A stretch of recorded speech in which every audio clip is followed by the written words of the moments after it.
Então, a gente está pensando uma continuidade ao vídeo anterior, que a gente trabalhou a ideia do último Foucault. O que seria o último Foucault? Para adentrarmos a hermenêutica do sujeito. E por que, né, a hermenêutica do sujeito? Ali ele faz um retorno ao que nós conhecemos como retorno aos gregos. Outra pergunta, né? Por que retornar aos gregos? Esse é um dado interessante no sentido de que Foucault faz o que a gente chama de uma história do presente, uma história presentista. Se ele retorna à forma de subjetividade dos gregos, se ele está ali pensando, olha só, como os gregos constituem a si mesmo, como os helenistas, como os romanos, como o início do cristianismo produz subjetividade, ele está perguntando isso para jogar luz na nossa própria constituição da subjetividade no momento contemporâneo. Né? Então é por isso também um retorno aos gregos. No momento em que ele retorna àquele período histórico e faz uma análise dos gregos, ele joga a luz no presente. Então seria é, esse o intuito de perpassarmos elementos aqui da hermenêutica do sujeito. Um primeiro dado, a gente pretende caracterizar o período socrático-platônico agora.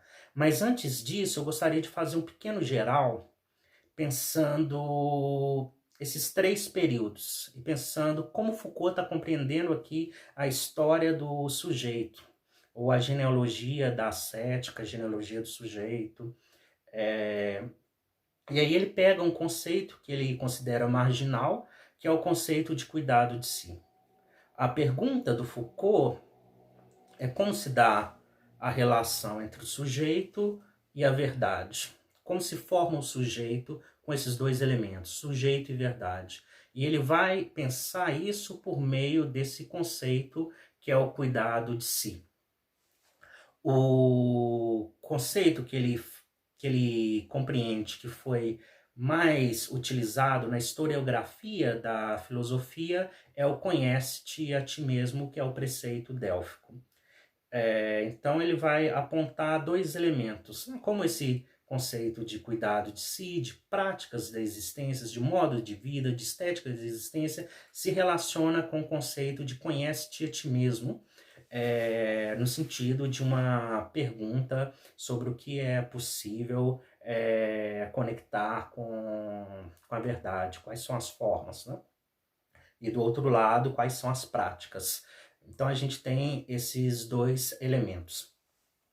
No primeiro momento, o socrático-platônico, Foucault pensa que essas duas perguntas sobre o cuidado de si, sobre as práticas, estaria posta, e também a questão do conhece-te a ti mesmo. Esses dois elementos estariam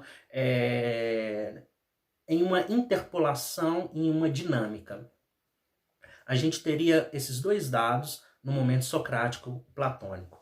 No momento helenístico e romano, a gente teria uma sobreposição das práticas, do cuidado de si, das tecnologias de si com relação à ideia do conhece-te a ti mesmo. No terceiro momento, que é o momento do ascetismo cristão, ou da ascética cristã, o que a gente tem não é de fato uma subjetivação, mas uma dessubjetivação. Então, ao menos ali, pensando na obra A Hermenêutica do Sujeito, Foucault não dá grande abertura para pensar, por exemplo, uma estética da existência cristã. Ele trata como uma regra de vida. Então, esse seria um primeiro elemento. Foucault trabalha a história da genealogia do sujeito com esse conceito de cuidado de si. Agora seria interessante caracterizarmos esse elemento, caracterizarmos esse período, esse momento primeiro, que é o socrático platônico. Foucault aborda dois textos para fazer essa caracterização. O primeiro é a Apologia de Sócrates, de Platão, e o segundo é Alcebiades, também outro diálogo de Platão. Nesse primeiro diálogo, na Apologia de Sócrates, a gente compreende, sobretudo, por que Sócrates é o mestre do cuidado de si. Ele é o mestre do cuidado de si porque evoca todos, né, a cuidar de si, ou seja, a cuidar da alma. Lembramos que na Apologia de Sócrates, ele é condenado à morte por corromper a juventude, né? E ele corrompe a juventude por chamar a todos a esse cuidado. O que ele está falando? Basicamente, jovens atenienses, vocês cuidam demais do corpo, vocês cuidam demais das honrarias e vocês cuidam demais das riquezas. É esse o interesse, né? A honra, a riqueza e o corpo. Esses três elementos. E aí ele fala, com a vida não examinada não valeria a pena, é necessário o cuidado de si, que é correlato ao cuidado da alma. Esse si é a alma. Uma antropologia socrática é uma antropologia da alma. Então, a gente pensa nesse elemento. Sócrates é o mestre do cuidado de si, porque evoca a todos ao cuidado de si. Ele chama os atenienses a esse cuidado. Então, esse é um primeiro elemento, pensando a apologia de Sócrates. Um segundo elemento seria pensar Alcebiades, né, o diálogo Alcebiades. E aí, como Foucault está pensando esse diálogo?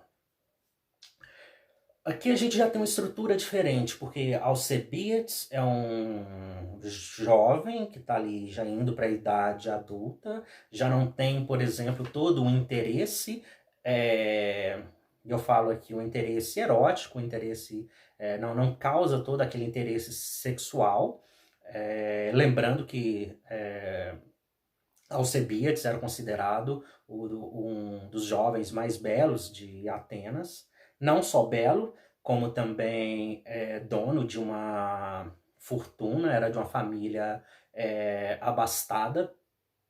E o que Alcebiades queria nesse momento em que encontra Sócrates? Ele queria, sobretudo, transformar o seu status, aquele status dele, da sua riqueza, transformar em um poder político, né? Transformar aquela riqueza em poder político. E aí é que Sócrates vai convidar Alcebiades ao cuidado de si, né? Vai falar para Alcebiades que na educação dele houve determinado descuido, né? Houve um descuido com relação à educação. Ricos, né? Em volta dele haveria também pessoas mais ricas, e a gente pode pensar que também Alcebiades não seria o mais belo, né? Então, Sócrates basicamente está dizendo a Alcebiades, a sua riqueza não vai ser tudo, há pessoas mais ricas, a sua beleza também não é tudo. Então ele convida Alcebiades ao cuidado de si, ao cuidado da alma. Por que esse convite ao cuidado da alma para quem quer um status político? Porque cuidando de si, né, esse cuidado de si que iria proporcionar também o cuidado do outro, né? É conhecendo a si mesmo, é conhecendo essa alma, que eu poderia, por exemplo, conhecer o outro, e esse outro, eu não estou aqui falando somente desse mais próximo, mas também como a cidade. Governar a si mesmo para governar a cidade. Governar a si mesmo para saber o que é o justo. Então, esse diálogo E a gente tem algumas limitações, né? Algumas características. Então, esse momento socrático e platônico, pensando sobretudo Alcebiades, o cuidado de si está em relação a um jovem, está em relação a um status social, um aristocrata, um jovem aristocrata, e exige essa mudança, né? Então a gente tem essas características básicas aqui do momento socrático platônico, né? Então esse é um primeiro momento, e a gente no próximo vídeo vai abordar a ideia de um momento helenístico e romano. E aí a gente compreende o que é essa explosão do cuidado de si, o que é o cuidado de si como um elemento cultural, né? Se transforma quase numa espécie de moda, o cuidado de si. E aí a gente vai compreender também melhor a ideia de subjetivação, a ideia de autossubjetivação, a ideia de determinadas práticas de si, a ideia de tecnologia de si, né? Esses dados são importantes, sobretudo ali nesse segundo período, o período helenístico e romano, que esse é o grande foco do Foucault, e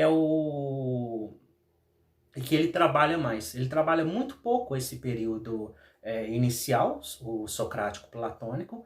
Grande parte do livro é o período helenístico e romano, e tem alguns elementos do cristianismo, né, do início do cristianismo.